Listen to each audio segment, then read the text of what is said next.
Good evening. Welcome to Rich Vernadeau's Daily Talk, Researcher 135's Community Call on www.talkshow.com. On tonight's show, we're going to be dealing with a very interesting case, a murder-suicide of a couple of people that I was personally acquainted with. This happened some time back. I'd like for you to hear a selection, a comment that Michael made at the discussion which he started a year before the event which we will be discussing tonight.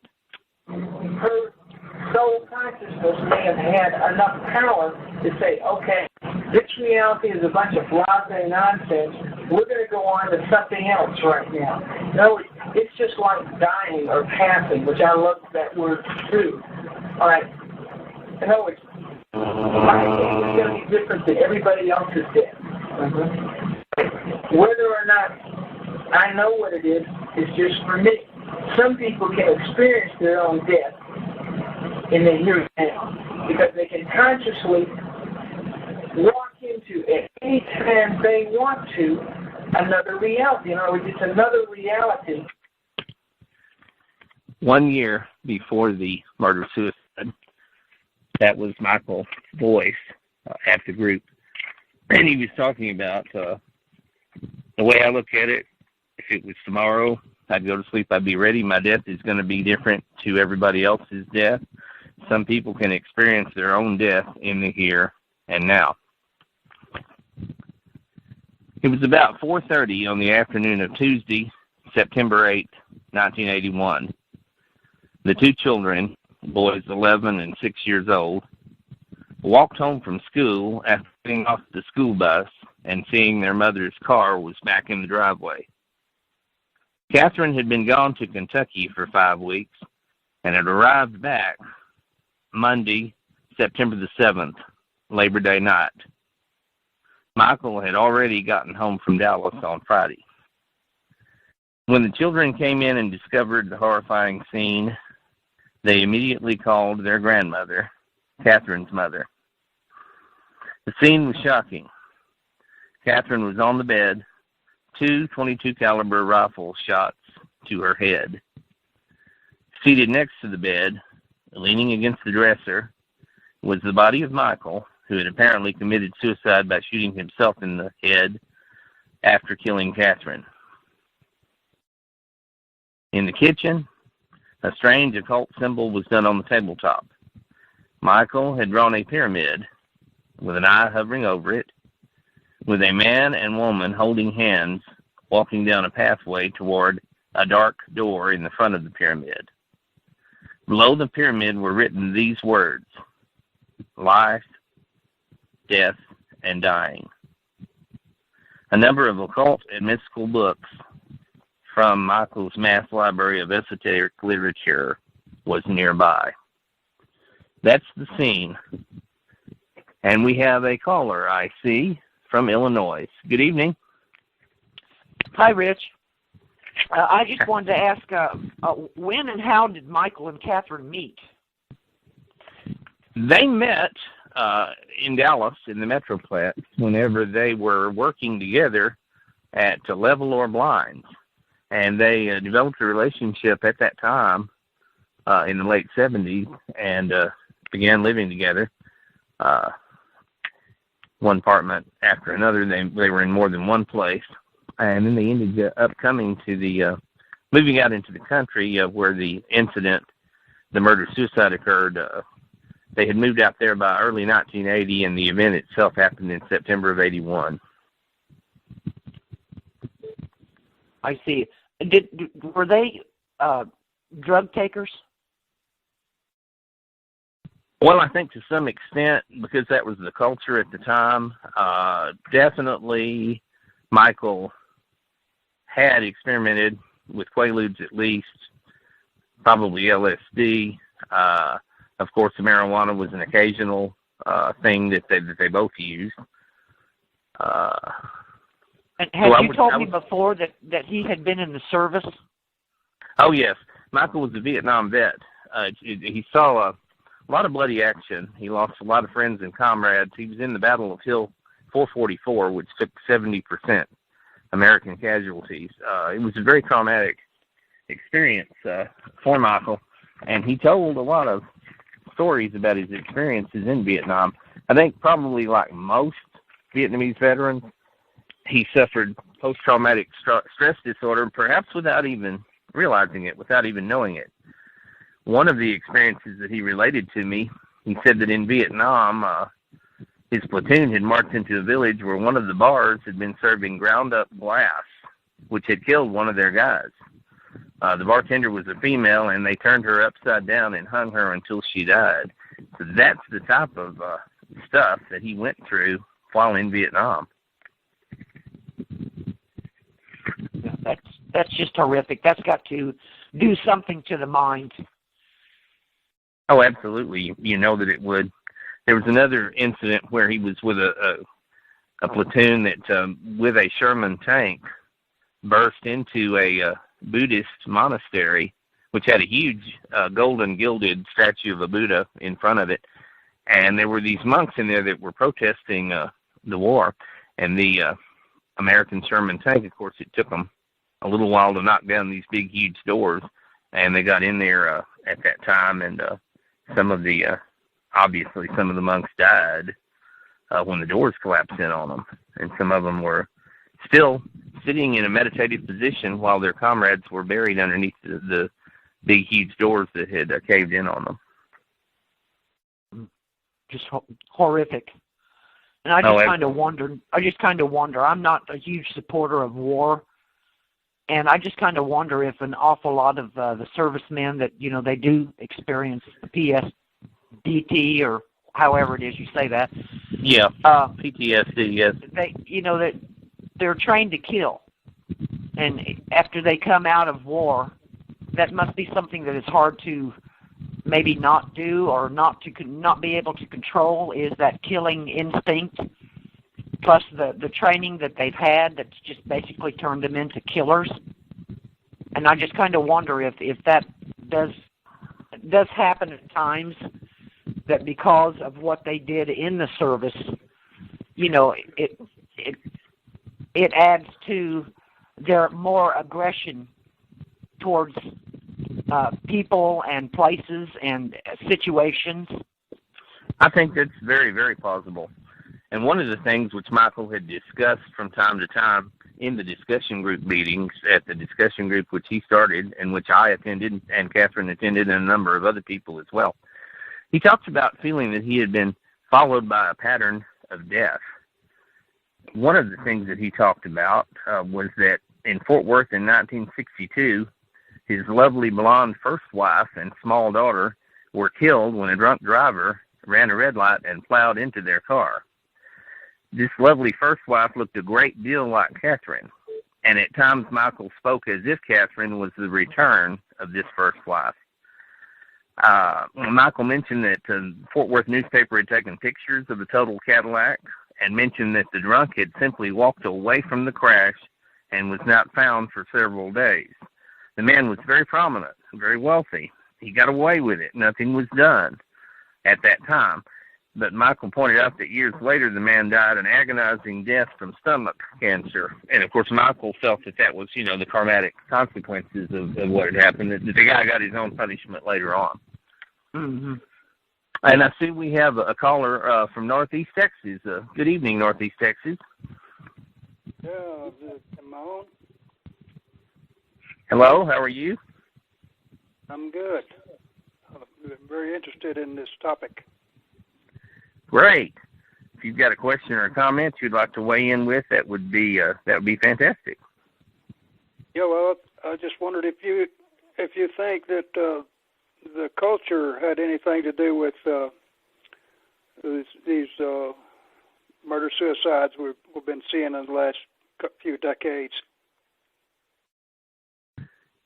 Sure. I think there's absolutely got to be a societal, cultural connection. I think the explosion of violence since World War II, whether we're talking about mass murders or serial killers or whatever, I think they're reflective and indicative of a chaos within the culture, a disjointedness. Obviously, some of it has to be environmentally influenced in terms of the way kids are raised, in terms of the experiences people have, good and bad, which lead to their behavior. You know, everybody's responsible for their own actions, but there can be outside influences which push them in one direction or another. Obviously, drugs can be a very negative influence. So much of what we're seeing, I think, is reflective of sort of a deterioration in American culture since World War II. Yes. Nihilism, no God, godless society. Uh-huh. Not particularly, and I'm not naming any God, Christianity, Buddhism, whatever, but I think that people without a God,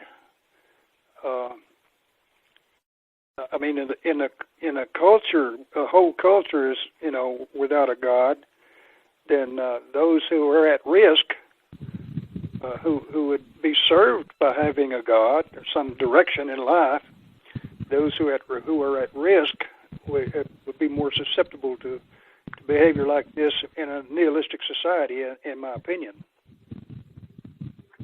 What do you think? Yeah, I think that's a good observation, and I think that the moral fabric of the country is gone, and so much of that, of course, broken homes and an increased divorce rate. I think there's a lot of contributing factors that can be looked at that all work together. And he was adopted, right? Yes, it's interesting that you mentioned that.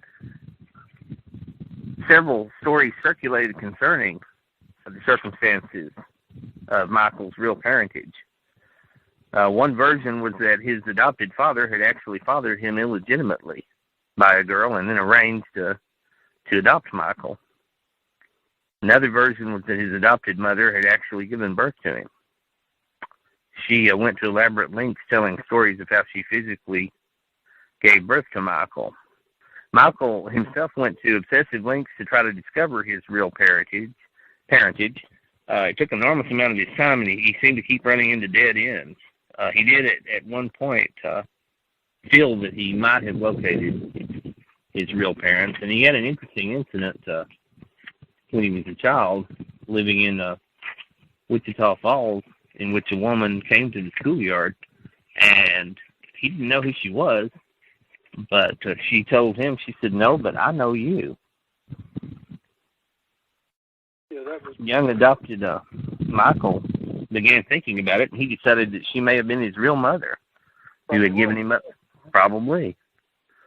Michael went home and asked his adopted father about the woman and about certain pictures around the house which he had seen, which were probably his real parents. But the adopted father refused to tell Michael anything, and soon afterwards the photograph disappeared. Was he raised with any other children, any younger children? None that I'm aware of, no. He was basically an only child within that adopted environment. That has to be hard on a child and even, an adult in later years to not know really who you are or where you come from.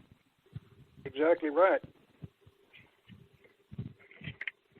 And it causes a certain level of insecurity, which of course can manifest itself in many different ways.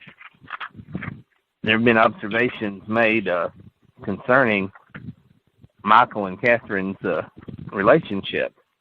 Some of the characteristics of it included an almost obsessive concern on Michael's part about Catherine's whereabouts and her well-being. This, of course, was matched in equal intensity by an almost deliberate willfulness and independence on Catherine's part to go wherever she pleased without even informing Michael or the children at times. Catherine was very independent and stubborn and very free-willed, and he couldn't keep her there. She wanted to go somewhere, she was going to go when she wanted. Michael became very agitated and upset whenever Catherine was gone. He became worried about where she was, whether or not she was safe, when she was going to come back, and when she would be back. And Michael once stated quite accurately, Katherine does what Katherine wants. And it sounds like he was a very controlling person. Oh, absolutely. One of the observations that was made by a psychologist after the event had occurred, and which I agree with these comments concerning Michael. He viewed Katherine as a possession. He could be selfish. He apparently had a charismatic hold over people. He felt a lifetime of hurt, and Katherine was hurting him much more than she realized by leaving him for extended periods of time. Because of his personality, he wanted to be in charge or in control of situations. For example, the discussion group. Katherine was everything to him. Lover, friend, she was his whole life. I'm looking at a picture you've got on your website. I'm looking at a picture you've got that shows him body language shows that he is very possessive and domineering over her. And you're determining that from the body language exhibited in the picture? Right.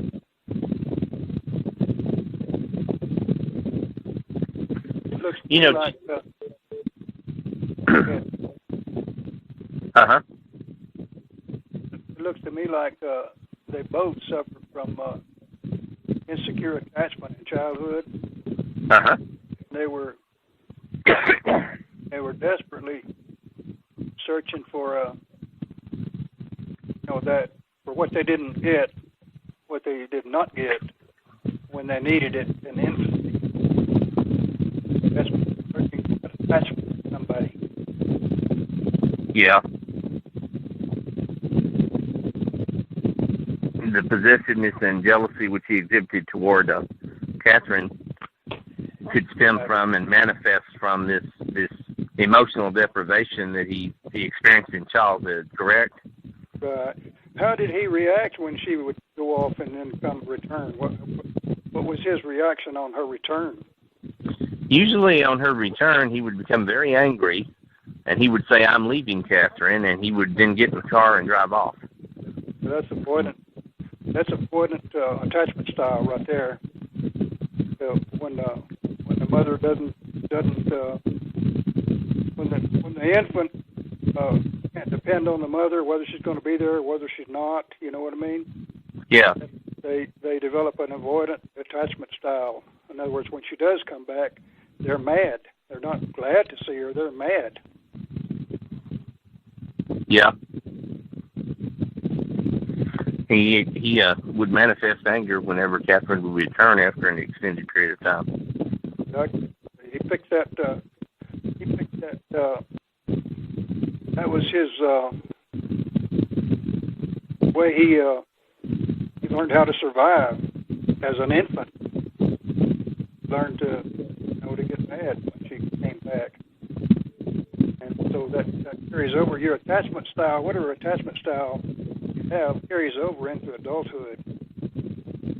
And keep in mind that the precipitating event, which led to the murder-suicide, as far as Michael's response goes, was the decision Katherine had made to leave him. Katherine had been at her sister's in Kentucky for 5 weeks and was simply coming back that Labor Day evening to rest up and to get all of her stuff. She was going to leave and go back to Kentucky and stay with her sister. And on the telephone, before Katherine returned from Kentucky, she had talked to Michael on the phone that weekend, and she asked him what he wanted more than anything else. And instead of telling her, "Well, I want you back," Michael told her that he wanted to be the greatest spiritual teacher in the world. Later that day, he told Katherine's mother, "That was the wrong thing to say. I should have told Katherine that I wanted her back." At any rate, that's one of the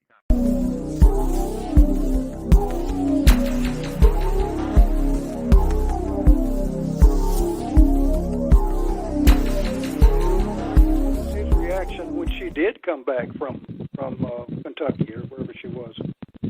Well, we'll never know. Apparently, she got in very late. She went to bed to go to sleep, and then he shot her in her sleep about 1 o'clock in the afternoon of the next day. My guess is. Go ahead. My guess is he was,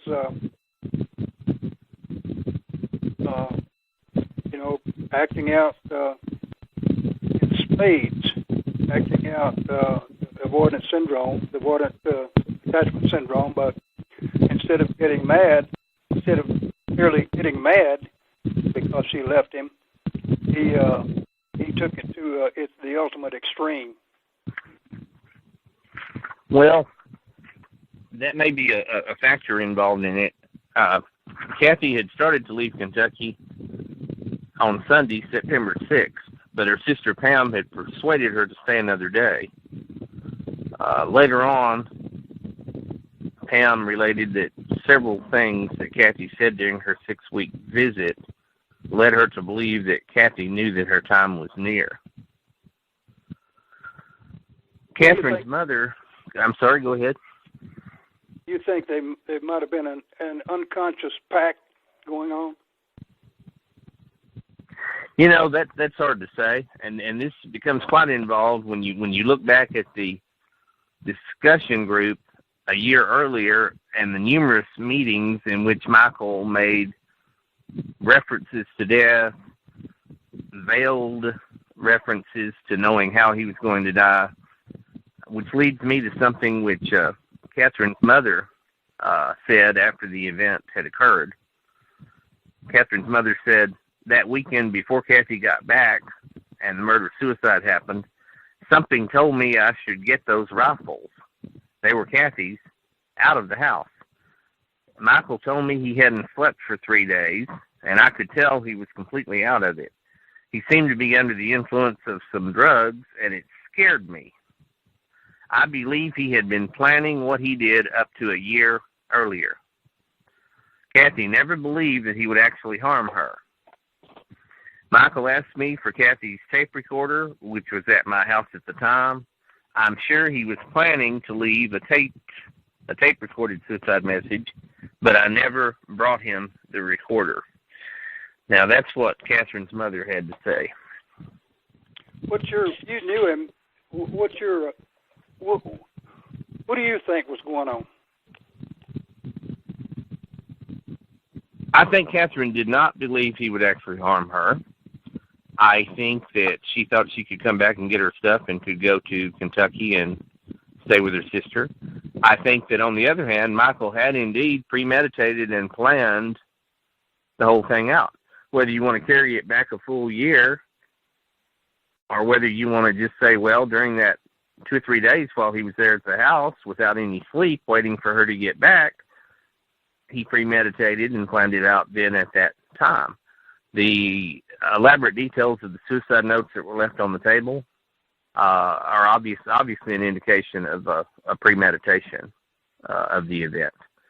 Now, how long that premeditation was, whether it was simply a day or a few hours before she arrived, or whether you want to drag it back further, is speculation. That's how I would weigh in on that. Go ahead. Did you ever see the suicide note? Absolutely, I did, and I have copies of them. It's not a written note; it's drawings, it's pictures. Oh. Huh. Was there a specific reason why that Katherine left him in the first place? Was there some incident or a combination of incidences where she felt she had to leave, or did she just leave because you had said she was willful and didn't like to be told exactly what to do? Good question. Very good question. And I can partially answer it based on what I know of their relationship during that year that I was around them and close to them. I don't think she liked him trying to control her. I don't think she liked him being upset when she was gone for long periods of time. I don't think that she wanted anybody to try to control or rein her in. I think that she wanted her independence. She wanted to come and go as she pleased. She viewed his behavior toward her as a form of possessiveness or a form of jealousy. And I think she was rebelling against that, definitely. Well, if she left him for a period of 5 weeks, why did she not just go ahead and file for divorce? That does seem, unusual. Well, they weren't actually married. They had simply been living together. They never actually married. I see. I was thinking that they had married at one point. No, they never actually married. But there was no specific incidents that you knew of that had happened, like maybe domestic violence or I'm not something aware like of that. there ever having been any domestic violence between the two of them. Not that I saw, not that she told me about, not that I was ever aware of. No. Just very odd. I think he was a narcissist, just from what I saw, and because he is so incredibly like the narcissist that unfortunately I know, and the narcissist wife is very much like Catherine. It's almost like a Stockholm syndrome. Like, you don't think they'll do things, but they're just in it for them. Is it almost like a God complex? You may be right. A lot of what I read today on Michael really turned my stomach, because I was seeing this other person within him, and it's really bothering. The woman I'm speaking of, and I won't name her, but has repeatedly been beaten, abused, and is rescued and goes back, and is rescued and goes back, and it's almost like an obsession. Like they can't break free because they're beat down emotionally and physically to a point where they think they are kept away from their family and their friends. Like all of their friends are kind of thrown to the side. Like, if you have a friend, you're not my friend. If you love this person, you don't love me. And then it's no one loves you, nobody will around you. And the only way I finally got through to that person was when I told them, no matter what you do to me, no matter what you say to me, no matter how mean you are to me, I will always love you, and that will never, ever change. And no matter what anyone says, you can rely on that. And she called me one day and said, when he was saying that no one loved me, that no one cared, I remembered what you said to me. So when people are in situations like that with narcissists, I always tell them, make sure that your family member knows you are not going anywhere, you love them, and you will always be their safe place to land. And let me tell you, sometimes she has made me so mad and so hurt that I wanted to walk away, but I realized what she's saying a lot of times wasn't her words, but his. And in the end, I don't know. In the end, it may end up like the same situation, but I can only do what I can do. I'm in Pennsylvania. They're not in Pennsylvania. I've gotten pictures, bruises, banged up, ligature marks around the neck. What do you do? Nothing you can do. You have no legal rights. I've never understood women that, were in situations like that, and yet they keep going back.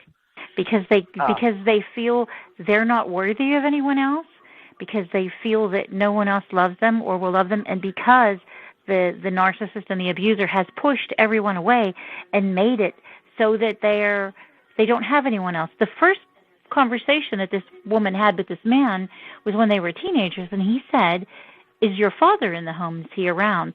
And the second question was, do you have older brothers or brothers? When the answers were all no, then he came into the picture. One of the first things he said to her was, I want to rape your soul. That's pretty freaking bizarre. If you think about it, rape your soul, and that's basically what he's done. Well, you said that there's no place for them to go and there's nothing for them to do, but in this day and age, I know I live in Illinois, and I know there's all kinds of places that these women can go now. Whether it be financed through the community or through the state or whatever, there's safe places to go. In this situation, sorry, I have a dog. In the state where this person is in, there are children involved. If she goes to a shelter, she is immediately put into a mental health facility for 72 hours, which leaves the children with no one but the narcissist. So that is out of the question. If she leaves the state with the children, she has then kidnapped her own children, because in this state, which I won't mention, in this state, everything is the property of the man. The woman is worth nothing. It is really disgusting. It is absolutely disgusting. And I didn't believe her. It's not like that here in Illinois at all. It's like if something were to happen, I'm not married, but if I were, something were to happen, within probably an hour after calling the police, I would be in a safe place. Not in this state. If had this person stayed in Pennsylvania, Pennsylvania is a woman's state. The man, for a woman to lose custody of her children, she literally has to be shooting up crack in front of the police in the middle of a highway. It's really on the extreme opposite end. And the children were born in this state, and she was warned not to return to that state, but she did. And now it's a mess. It's a total mess. And all I can do is sit back and pray, because there's nothing I can do. I have zero rights. She has only a little bit more than me. She cannot even leave her county, and the narcissist has contacted the police, and he is watching them. So if she leaves, she wouldn't even make it up on the street. It's disgusting. It's absolutely disgusting. The bruises are horrid. Horrid. Well, in my county here, in Coles County in Illinois, some of our tax dollars go to these, women's shelters and help for, women that are in domestic violence situations, or, there's no place for them to go, or a safe place for them to stay, and that is provided through I guess it would be our county. Well, there's a case here we had where there was a family of girls, and the father was a satanic worshiper, and he would do these rituals with the children and rape the girls and have sex with dogs, and it was horrible. She went to her principal at the local school, and they called the father to come pick her up. Thank God she ran out of the school and ran to an uncle's house, I guess the mother's relative, who hid her, and then I had a store at the time, and the guy came up to my store and said, "What do I do with this girl? People are coming looking for her." I said, first of all, don't take her out of her hiding place until dark, and then take her to this women's help center we have, which is fabulous. Well, the women's help center, even though she was a child, listen to her. They go into the house. They literally walk in and see this man having sex with a German Shepherd. Like, literally. They said the place was horrid. It was so bad. It's considered one of the worst cases of child abuse in the nation. Oh, that sounds terrific. They tore the building down. They took all the kids out, and they're using their own last name now, which is really weird. I don't understand why. I would have never used that name because somebody know around here. But they took them, put them in foster homes, and they helped them. But imagine you go for help, and the principal calls your dad to come get you. The very person who you've just said has been raping you, and we're talking like bloodletting and vampire stuff. Oh, it was bizarre. Like, I couldn't even believe it when I was reading. And what this uncle was telling me, thank God the uncle was within running distance. She literally ran to his house and hid in his attic. And to this day, the guy does not know where his daughter was, and thank God. I don't know why he even thought to come ask me, but the guy is just a guy, and he's like, I don't know what to do. He said, I thought you might know, and luckily I did know, to help her. And just amazing how disgusting people can be, and I don't know. It makes you wonder what's up with this world. Not to change the subject, Rich, but I was just kind of wondering. You knew Michael and Kat, and what were they like? Okay, he was very charismatic, very, very charming, very articulate, very knowledgeable, very well read. He could hold forth at the discussion group, and everyone within the group absolutely hung on to his every word. He created a very strong impression that he knew something that you didn't, and that he knew a lot more than you, and that he was more spiritually advanced than you. And he conveyed that not only to me, but to everyone who dealt with him, and everybody bought that. Everybody believed that he was a great teacher, an adept, an avatar, whatever he was attempting to present himself as, and we all thought that he possessed, mystical and esoteric knowledge that the rest of us didn't have. And that he's going to reveal these things to us, and he did tell an awful lot of interesting stories and experiences. One of the things, and this ties in very strongly with Becky's narcissism observation a minute ago. Michael maintained that he was in contact with an entity, a force that directed him to start the discussion group. He said that he had... Go ahead. Interestingly, with the exception of saying he was speaking to God, that is the narcissist I know. Only this narcissist has come out and said that he has sold his soul to the devil. Like he said it, and and that he would die. Even though like the rock star legend, you sell your soul to the devil and you die at 27. Like he told me himself that he did that, and he had his charisma. Oh my God, he just like people would follow him. Like it's very, very, very. Without interrupting you, Becky, it's very interesting that you use that example because Michael claimed that he had gone off on a journey, on a search for the devil, and he did not find one. He claimed that the only thing he found was that the definition of evil lies with the user. In other words, that evil simply lies with the decisions that someone makes. So Michael did not acknowledge or believe in a devil, but he very definitely believed in an entity or a force that had directed him to start the discussion group. He claimed to be in communication. Go ahead. What religion was he? Was he Christian? Well, that's a very interesting point, too. That's a very interesting point. I just kind of wondered. He kind of comes across as a religious fanatic or what I would call a religious nut. Well, he did not attend a church, okay? He didn't attend any church. In one of the discussion groups, he even talks about having not set foot in a church for 15 years. But he did very definitely believe in the God consciousness. He did believe in the Christ consciousness. He did believe that Christ was returning to earth at some future point. He did believe in other spiritual entities, such as this being that he claimed to be in communication with. He said that the communication he had was on a different level, with something outside of this reality. He said he had set off on an astral journey to find the devil. He found no devil, but he found that evil lies in the user of the power that is there. He said that he had been brought to this city and to the starting of the group by a force so powerful that he would not even think about saying why. He claimed that there were past karmatic incarnation ties among the group members, and he viewed the group as the beginning of the future. He said that he had made a decision to get out of this circle of incarnations as fast as possible. Once again, that's a foreshadowing of the murder-suicide to come. In other words, a lot of statements he made as a group are foreshadowings, but we didn't see it. It just sailed right over our heads because you don't expect that type of thing. You don't expect that out of someone. And so when they actually tell you what they're going to do, you don't recognize it. You don't realize it for what it is. You do retrospect. You can look back and see what he said a year earlier, and you can see it then after it's already too late, but you don't see it at the time.